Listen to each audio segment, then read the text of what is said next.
In her book, My Grief Is Not Like Yours, author Theo shares her story of loss and learning to live through it. I didn't just lose my mom. I lost my dad and my mom on that day. We need to come to the farm. You need to get to the farm. There's been an accident. And it was an accident involving my mom and my dad and a tractor on the farm, and it killed her instantly. It was Father's Day morning, and we had just seen him the day before.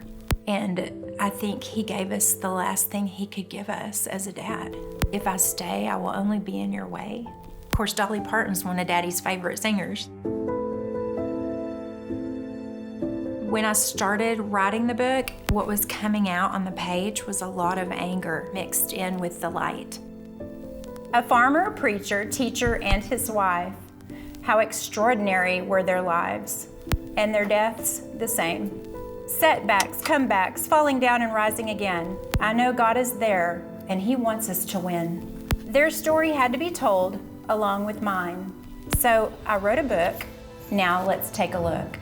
You know, you also talk about how yelling, anger, cursing can be a healthy reaction to loss. The night of my mom's accident, my dad was, he's a retired minister, and I was hearing all these words that I'd never heard him say before. And I was texting with my counselor, and she said the most important thing that has stayed with me: say the words, let him say the words that he needs to say. Those are the words that carry the weight of his pain.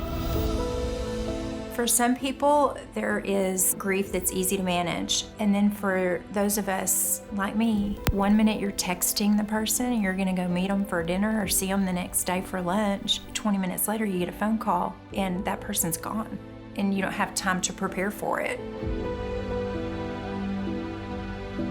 It's very dark, it's black right now, but one day you will start to see the black paint start to chip away, and you'll see the little bits of light come through.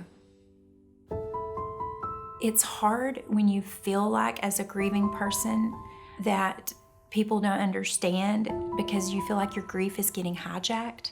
I didn't want to talk to anybody that hadn't lost their mom the way I'd lost my mom. So I just want people to realize they have a right to their own grief. They need to feel the way that they feel, and there's no blueprint for that. Maybe by writing it down, that can help, and I've got some exercises in the book that can help people, and after each chapter I ask questions back to the reader so that the reader can put their heart into the book and own the title for themselves.